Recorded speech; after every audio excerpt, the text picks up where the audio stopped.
We're back. The kings of the podcast mountain. We're at the top of the mountain where you can't climb because we rule the top. Yeah. All right. We are back.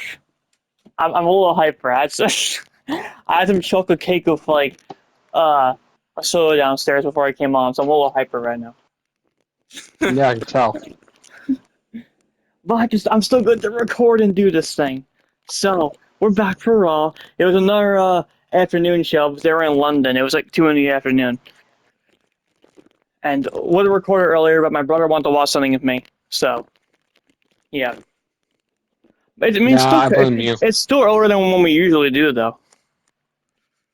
Like, it's still a little earlier than we usually do. We usually do like 10:30, 11 o'clock. It's only 10 o'clock. It's like a half hour earlier than usual.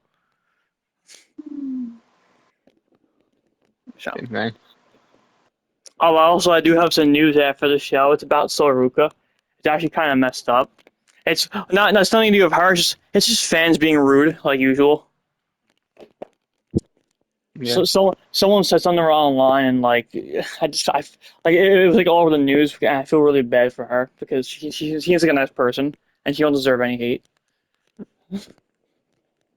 But yeah, that's for after all. That's the news for later on. Yeah. Are you ready? Yeah. All right. So, yeah, as I said, it was what's it called, in 2 o'clock afternoon for London. It was London Raw for everyone who was wondering, and it starts with here we go. Okay, I was scrolling down. Sorry, I was scrolling down on Google to like the part I need to get to. All right, so the show started with Femi because him and Jey Uso are now officially after SmackDown on Friday. Oba and Jey Uso are officially the finals for King of the Ring this weekend at Night of Champions on Saturday. Yeah. And by the way, for everyone who's been following the show, we're gonna have quite a lot of episodes this week for you guys. You're gonna have 2 bonuses this week from us because Night of Champions is Saturday and we're gonna be reviewing that together. Then NXT Great American Bash is Sunday. I'm gonna be doing a solo review of that myself that night. So because NXT and main roster both have pay-per-view this weekend, so you guys are getting 2 bonus episodes this week. Mhm. Because NXT is pretty much my solo show, so they have a pay-per-view this weekend on Sunday, Great American Bash. I'm going to be reviewing that. So we're going to have 2 bonuses this weekend. Yeah. Anyway, some fun to bring that up quickly. I just remembered. So yeah, Oba comes out. The usual Oba chants. Love it. As always, he has the coolest entrance in the company, like always. And man, this man's the future. His crowd reactions, like they haven't slowed down. He's just incredible. He's just incredible.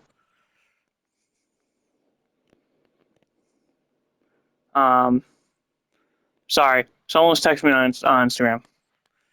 Anyway, I got distracted for a second. But yeah, Oba's crowd reactions have not slowed down. He's he's just like one of the most popular people in the company. It's crazy. For such a new star, it's crazy. He's definitely the future. But he comes out, the crowd chant like always. It's beautiful, and he's the Oba chants continue. But then finally he says, "All right, settle down." So I can't do his accent. I tried. And then he gets the mic and says, since he was born, he's been marked by destiny, and he's been marked by destiny, and destiny has been very kind to him. Destiny has brought him to WWE. Destiny's let him slay the beast, and Destiny has brought him this far in the tournament. And good news, Destiny is still on his side and will take him to new heights of Night of Champions as he becomes your new King of the Ring. And he says, when he's King of the Ring, he'll have a tough choice of which champion to go after. Does he challenge for the WWE Championship or the World Heavyweight Championship? So Cody or Roman. And then before he continues, Jey Uso comes out. I thought maybe he was going to get booed a little bit because I feel like people are starting to turn on him a little bit. But no, people just want to eat. Of course you got to cheer people because the kids in the crowd just want to eat. Yeah. And he runs it back because they want him to run it back. And Oba says, no, we're putting an end to this right now, so we're not going to run it back. But then Jey does it anyway because this guy can't take anything seriously. Everything's a joke for Jey. He's only serious when Roman's there. When he's on his own, he takes everything as a joke. He reminds me of the freaking New Day. Jay's getting to that level now for me of like a New Day annoyance where like they took nothing seriously. He's doing the same thing now. Yeah. He says Oba's counting him out, but he's used to that because guess what? They counted him out when he won the Royal Rumble and when he won the World Heavyweight title. When they see him shake arenas, he doesn't do that, but okay. When he's going King of the Ring, the same thing will happen, and they do it because they don't think he could beat Oba. But he's gonna do what he does: silence the haters, shock the world. And this Saturday, he's gonna climb the mountain and wear the crown for the king he is. Take it to Cody Rhodes, and guarantees he'll be WWE champion. And this is Oba's this was cringe, and this is Oba Femi's warning shot. Bang. Yes, he did that. He did a finger gun to the bang like he's Kenny Omega. Yeah, for those who watch AEW, yeah, Kenny Omega does the finger gun thing. Jay's taking his gimmick at this point. So then Oba talks again. Femi warns him to not miss when he takes that warning shot, because if he does, he'll destroy him, and even if he doesn't miss, he'll destroy him anyway, because he's not the family member he's worried about. He says, so take your bullets to your cousin and give them to him, courtesy of Oba, because Oba's not worried about Jay, and Roman's the one that should be worried about Oba. And that was the end of the promo. It was a solid opener. Oba Femi's better on the mic than Jay. Jay's only good on the mic when he's serious. When he's joking around, he's not really that good on the mic, honestly. Oba is really good though. Mhm. That was fun. Then the back, Raw GM and Pearce on the phone, and LA Knight's back there. LA Knight says, "Which member of the Bloodline are you talking to this week?" And why'd you let Eric Andre get his ass beat by Jacob Fatu last week? Then Jimmy Uso comes in, and he says to LA Knight, "What happened last week? Why'd you hit me with a chair when I was trying to help you out?" And Knight says, "You were just collateral damage." And start yelling back and forth. And Pearce says, "All right, well," he says LA Knight can put his money where his mouth is because he's gonna fight Jimmy Uso in a match tonight. And Knight says it's a terrible idea. But he's like, all right, let's do it. Let's do it anyway. Pearce like, screw it, let's do it anyway. I want to kick Jimmy's ass. And yeah, that was pretty much it. Now we go to the first match tonight, which I'm going to set up now. All right, next match. This has been built up for a couple weeks now. We got a women's tag team title match. It's Paige and Brie Bella defending the titles against Bayley and Lyra Valkyria. So this was it was solid. It was more about the post-match stuff. That was the more important thing, but the match was solid. It was fine. Yeah. Trying to think of anything else that happened during the match. It wasn't really much to happen during the match. It was just a straight up tag match, and Paige and Brie Bella retained. Paige pinned Lyra, and they retained the tag titles. And that was it. Yeah. Now the post-match thing. This has been teased for the last couple of weeks. Lyra's been kind of doing single stuff, and Bayley's been kind of jealous. Bayley's been doing single stuff. Lyra's been kind of jealous. So like they've been kind of jealous of each other getting more single success lately. Yeah. So they haven't really been working that well as a tag team. And the blow off happened. The blow off of the tension, the blow off angle happened here, because basically after the match, Bayley shut down Lyra, saying, "Don't worry, we'll get another chance. You know, we're still the best tag team. Give me a hug." So they hug. And then out of nowhere, Lyra throws her neck first into the ropes. So basically Lyra turned heel. She betrayed Bayley. Their tag team's over, and she betrayed her. She turned heel on Bayley. Mm-hmm. So yeah, Bayley got betrayed again, just like a video all those years ago. Lyra did the same thing to her. So she beats the hell out of Bayley, starts slapping her across the face, a bunch of stuff, and then she hits her finisher on her. I think it's called Nightwing. I've heard them say that in commentary a few times. Lyra's finisher. I think it's called Nightwing. I'll admit, I'm not gonna lie, I actually like her finisher. It's a really cool looking move. She's done. Now it's first to end the beatdown.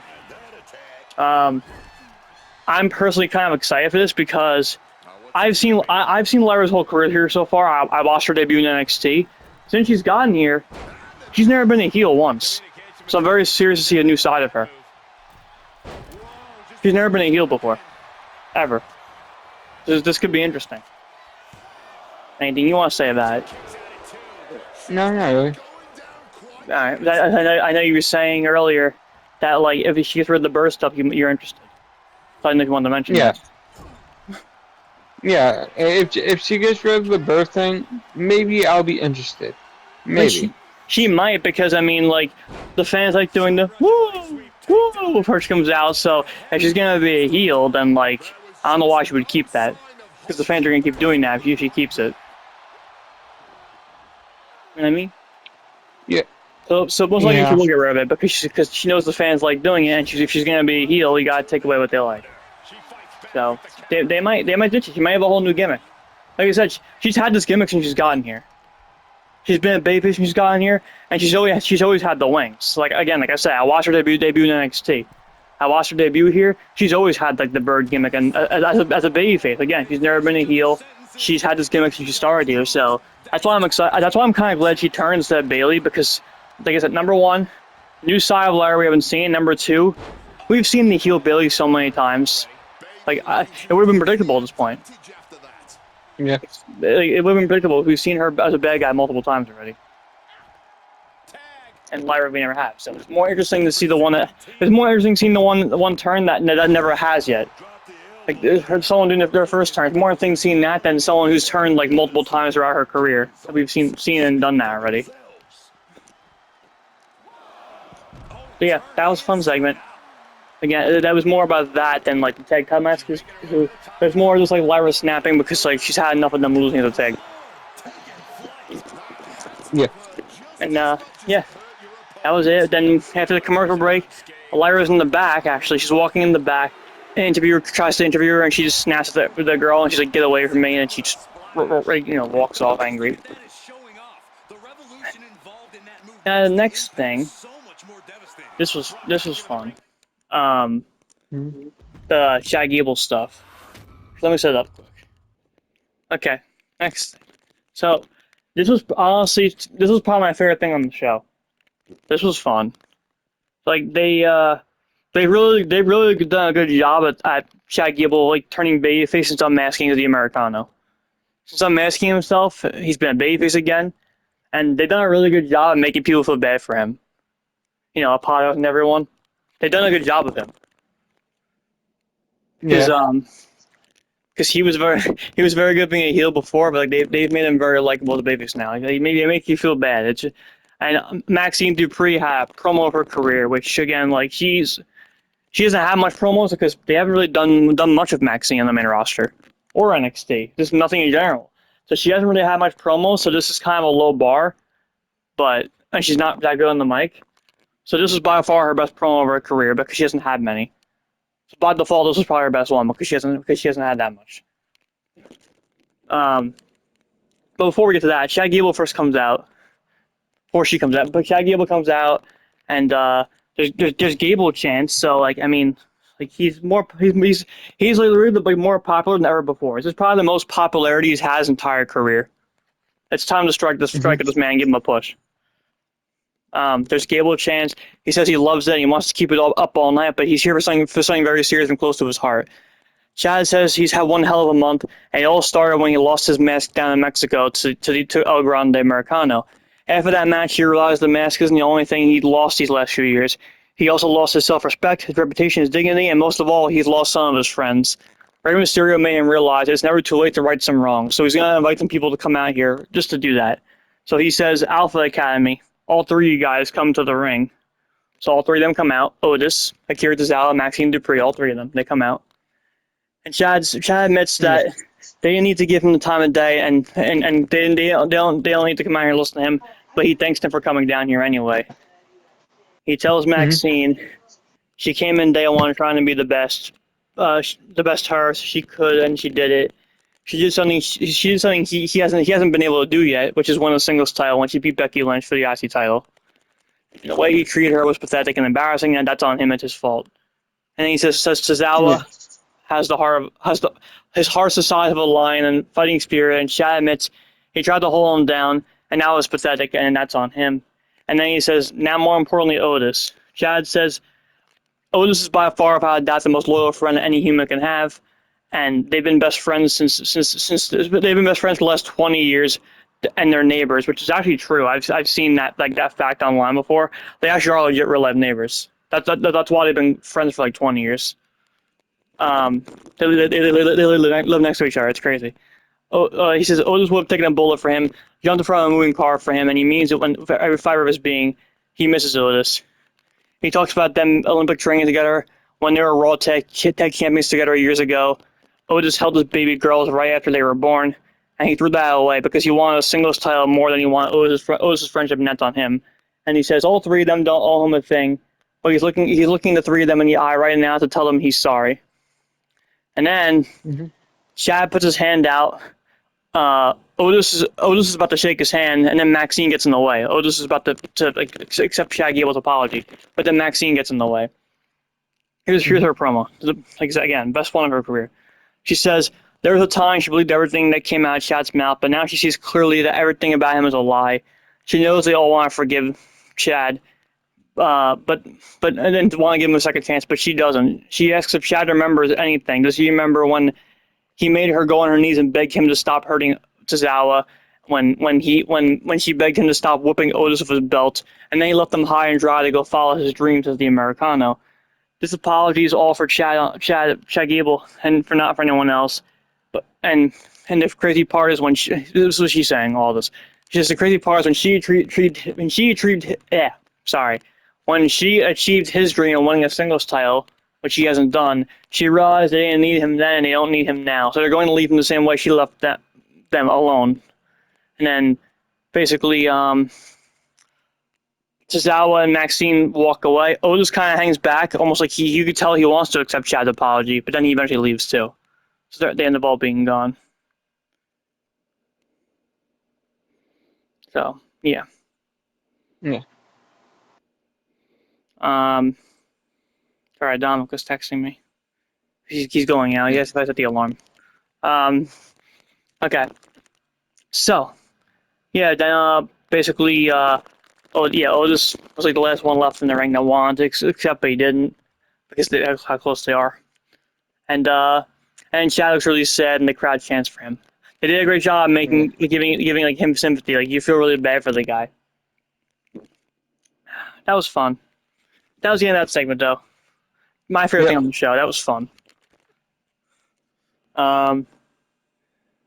Then Rey Mysterio was in the back of Dragon Lee, and Rey reminds him of Ethan Page ordering Rusev to take his mask off last week, and says he has to Dragon teach Ethan some respect about Lucha Libre. And Penta shows up and says, "Tonight's Lee's night."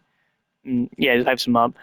I don't know who's next to challenge Penta for the Galaxy title, but at least he's on TV. It's something. I'm just happy he's here, but they gotta find someone for him. Same thing with Solaruka. The two Intercontinental Champions need someone. Penta and Solaruka. Now here's the next match. Alright, next match. So yeah, it was set up in the back. Well, not set up, but it was like hyped up in the back some more. They announced earlier in the show. Dragon Lee versus Ethan Page happened, and we just saw a match. Nothing much really happened. It was a way to give Ethan Page a win. They want to give Ethan Page a win. They're building up a newer star. They just wanted to give the man a win, and he did. He won the match. That was it. Then they announced a commentary.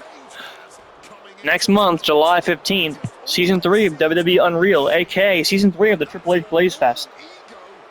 It's next month. July 15th. Basically, so Season 3 of the the TKO Blaze Fest will be next month on Netflix if anyone's interested. I don't care. I watched the first 2 seasons, and that's really all it was, is them glazing TKO. So, if anyone's interested, Season 3 of TKO Glaze is next month. Then the Vision are interviewed in the back. Austin Theory and Bron Breakker, the tag champs, are back there. Logan Paul's there with his arm in a sling. So he can't wrestle, but he's still here. Austin Theory says everybody's there for the Vision, and Braun says he's gonna handle Seth Rollins this Saturday Night Champs when he fights him in a steel cage. Yeah. And he says the Street Profits don't understand the future, which is them, the Vision, and they don't understand the sacrifice like Logan Paul has done, the sacrifice with his busted arm. And Logan says he'd love to take his brace off and beat the Profits over the head of it. and he's healing faster than any human has ever healed in the history of healing. That was kind of cringe.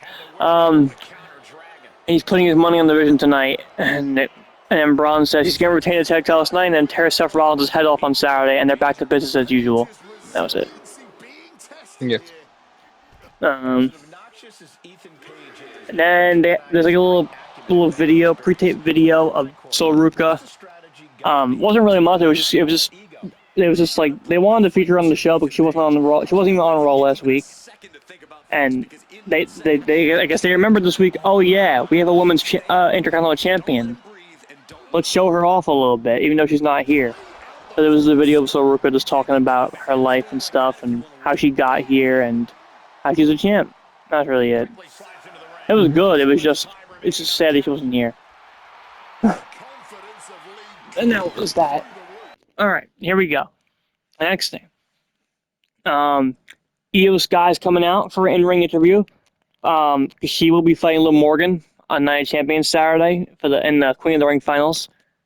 The women's world champion in the finals. Don't know why.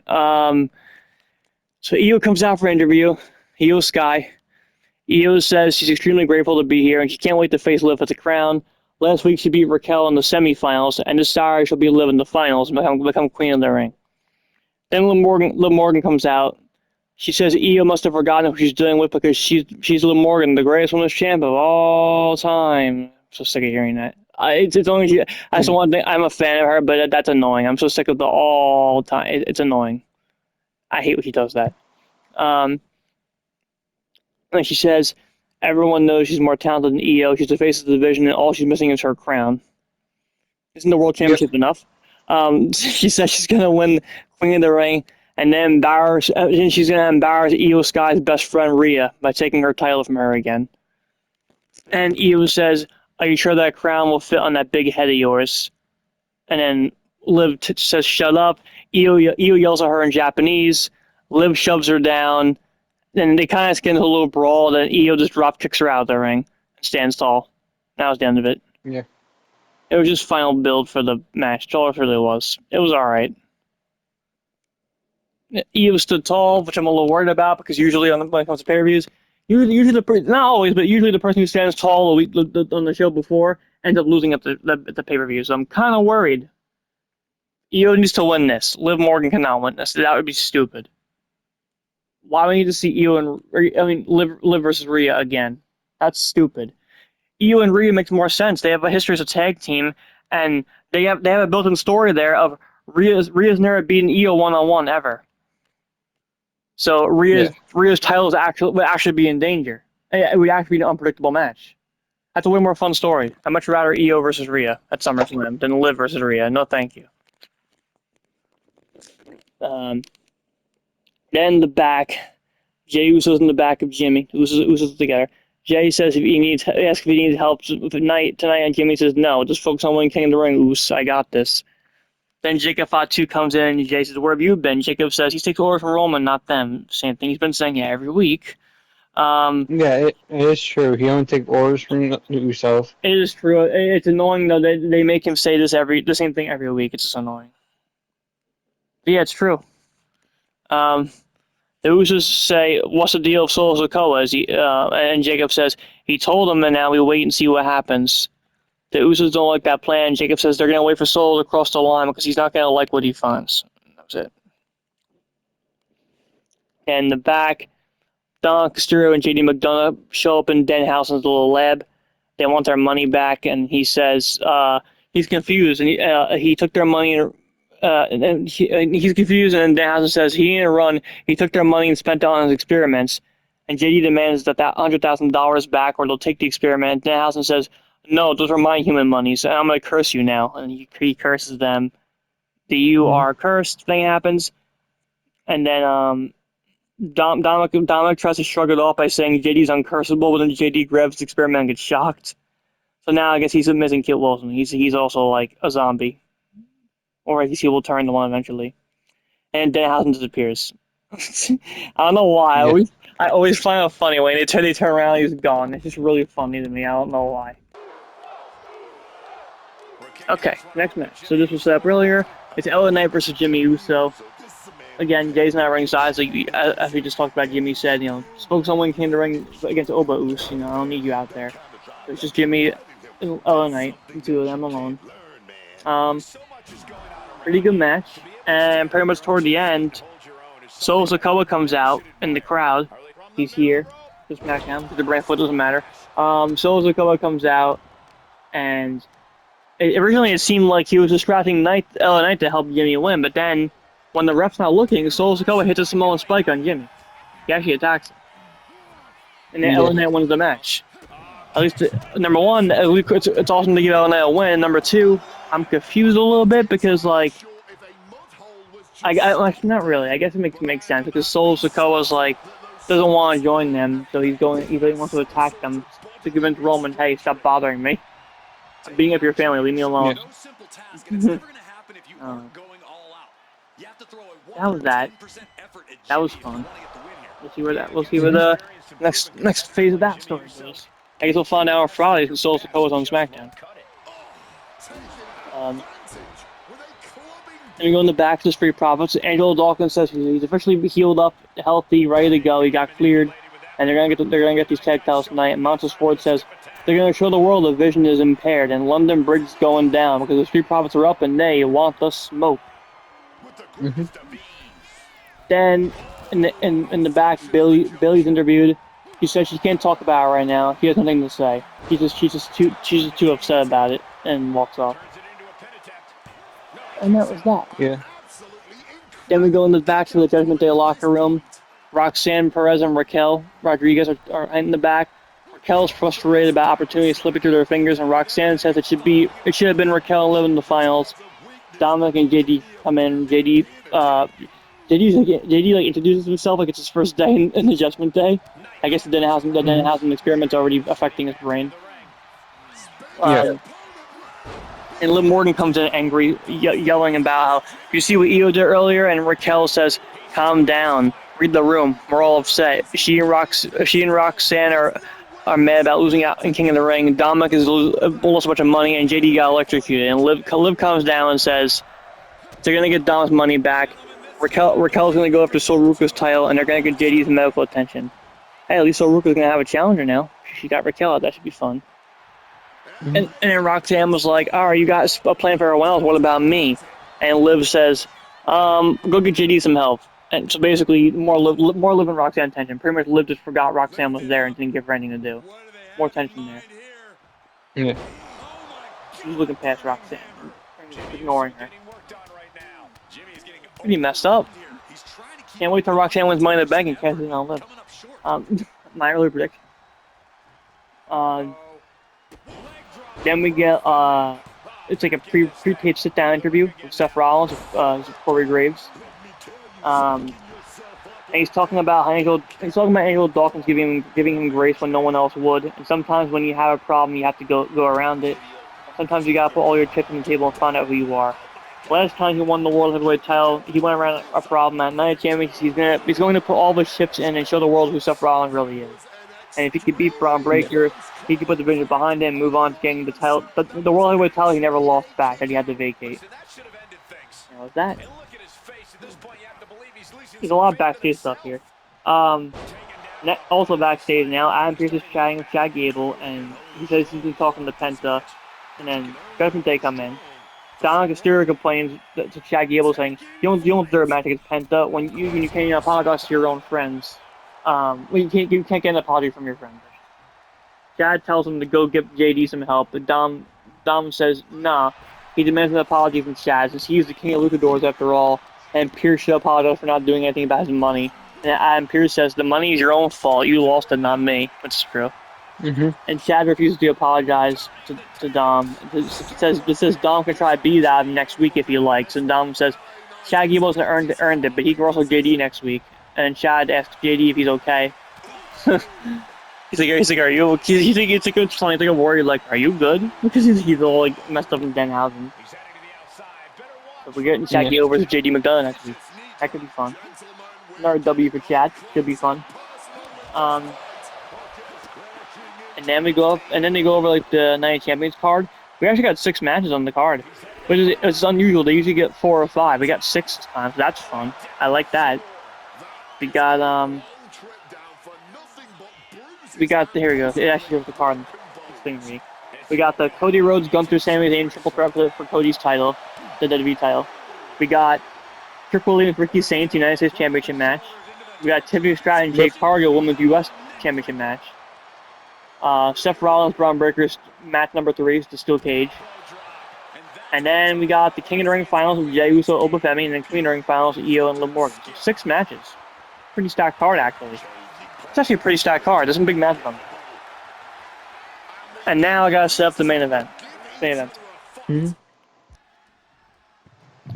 Alright, here we go. The main event. This... Yeah, let's go. I actually predicted this correctly. I thought we were going to get new champions, and we did. The Divisions, Braun Breaker, and Austin Theory defend the World Tag Team titles with Logan Paul ringside to defend them against the Street Profits. This is a rematch from Saturday Night Main Event. Because when Logan was not injured and him and Theory were still the tag champs, they retained against the Street Profits at that show. So this was a rematch. Mm-hmm. But it's the only difference is Braun Breaker was defending against Theory, Logan Paul got hurt. They basically did the Freebird rule thing that the New Day used to do. And they gave Logan's title to Braun. So this was a pretty fun match. It was good. A lot of interference toward the end.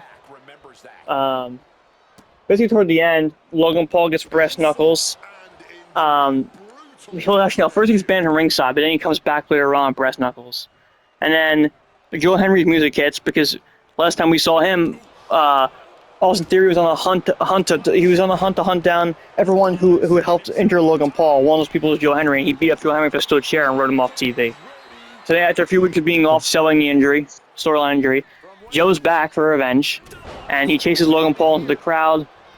But then the breast knuckles, when he's chasing Logan drops the breast knuckles. So Austin Theory goes to get them. But then Seth Rollins comes in, and he pretty much attacks Theory behind the ropes back and takes the knuckles. And then he has a little stare down Braun Breaker. And then pretty much Braun gets mad and chases Seth out of the crowd. Because of that, Theory is distracted. So Montez Ford does a frog splash on Austin Theory and pins him. And we get new tag champions. The Street Profits are your new World Tag Team Champions. They are now 4-time Tag Team Champions. And it's their first Tag Team title reign like 2 years, I think. I think it was 2 years ago. But yeah, this is their 4th Tag Team title reign. They've won the Raw Tag titles, the SmackDown ones, and the NXT ones. Now they're winning the Raw ones the second time here. So overall, it's their 4th Tag Team title, 4th Tag Team Championship win. The tag team. So pretty fun moment. I'm happy they're tag champs because it makes sense because they're like a legit. Braun and Theory are like 2 singles guys just in the same faction. This is actually a legit tag team. Holding the tag team titles. The Street Profits are actually a legit team. Like they literally debuted in NXT as this tag team. Like they're just not singles guys. They're an actual legit team. So it makes sense that they won them. And also now Braun Breaker can go back to a singles star like he was before. He shouldn't be in a tag team. He's a singles guy. He should not be. He's beating Seth Rollins in a singles feud. He should not be in a tag team anyway. Like it's cool they're in the same faction, but they don't gotta team up like a tag. Like I get if it's like a full-on faction, like 4-on-4 tag match or whatever, like that's different. I'm saying like he shouldn't be a tag team wrestler like every week. Period. I mean.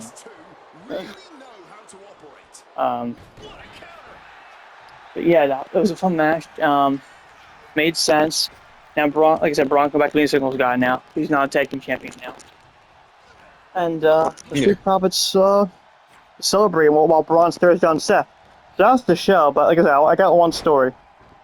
Before we end it. I'll pull it up real quick. It's about Saruka. This is messed up. I feel bad for her. She don't deserve this. Yeah. So people were mad because so I don't know if you saw this over the weekend. Liv Morgan, they thought she got injured at a live event. Liv Morgan got hurt at a live event, and people were kind of worried because like she's in the finals of EO. After we saw her tonight on Raw, I mean, clearly she's fine, Liv. She's clearly fine. She was on Raw tonight. The match is still on, so clearly she's fine. But what happened at the live event over the weekend was they thought she got injured because Saruka botched the Soul Snatcher again. And people thought Saruka injured Liv Morgan. So because of this, people on Twitter were giving Saruka death threats saying she should be fired. Are you surprised to see her now? I'm not surprised at all. Yeah, me either. Sometimes fans can be a little too much. Oh, and also, Liv Morgan went out of character and defended her and said, "I'm fine, guys. She didn't mean it. Accidents happen." Liv actually went out of character and defended Soruka and helped her, and the fans still didn't want to hear it. Yeah. I respect Liv for doing that. She actually defended her. Like, I respect her for going out of character and actually trying to defend her and being like, "Guys, it happens. Mistakes happen. Like, she didn't do anything wrong. Leave her alone." She literally said that, and people weren't listening. And because of this, Soruka blocked out her Twitter account. She basically deleted Twitter pretty much because the fans negativity are getting to her. That's why I feel bad for her. Yeah. She seems like a really happy, nice person who loves her job here. And that's why I feel bad. She seems like a very happy person. She don't deserve this. I feel bad. Yeah. There's terrible people out there. They're nasty people. Like, whoever's walking, if you're one of those people, just stop. She don't deserve this. It's like Liv said, mistakes happen. She doesn't deserve death threats because she botched a move. She's new. She only debuted on NXT like 2 years ago. She's very new. She's still developing into a full star. That's what NXT is for. She was there for 2 years. She just got called up. She's still learning stuff. She only got called up. What was it the Raw up to WrestleMania? So she's very new. We gotta give her time. And mistakes happen. It will be fine. Yes, it is weird that she botched the Soul Snatcher like 3 times on their roster when she barely ever botched it on NXT. But that happens. Because I've seen her entire NXT career. I've seen her whole career so far since she debuted on NXT. On NXT, she actually very rarely botched that finisher. And she has botched it like 3 times on Raw. Yes, that is weird. I don't know what's going on. But still, it happens. I'm not going to get mad at her for it. Mistakes happen. Yeah. Even some of the great botch moves. I've seen Seth Rollins botch curve stomps. It happens. So, yeah, that's the news. That's the only news. I just hate people online. I just feel bad for her. Yeah. Hopefully she's all right. Maybe that's why she was on the show last week or this week. Maybe she wanted time. Actually, no. Because, no, it happened over the weekend. It can't be because of that. I don't know. Maybe tonight they didn't want her on the show because they didn't want her to get booed because of this. Maybe they thought people were gonna boo her because of the botch, and they don't want that. She's a babyface. That would suck. I don't know. I just feel bad for her. I hope she's all right. Because I love her. Like she's becoming one of my favorites. Like Liv. She's up there for me. I'm a big fan of her. I feel bad. I hope she's all right. But yeah, that's all I got. Anything you want to say? Yeah, I hope you like the podcast. Leave a comment saying you're a Yeet man or Oba fan. Yeah. What match you most hyped for this weekend? A Night of Champs or NXT Great American Bash? Either one. We got 2 big shows this weekend. Yeah. So either one. Yeah. Other than that, I hope you like and subscribe. Yeah. That's it for now. See everyone. I'll be back tomorrow for NXT, and we'll be back together on Friday for SmackDown. Yep. So, see you later. Peace. Peace.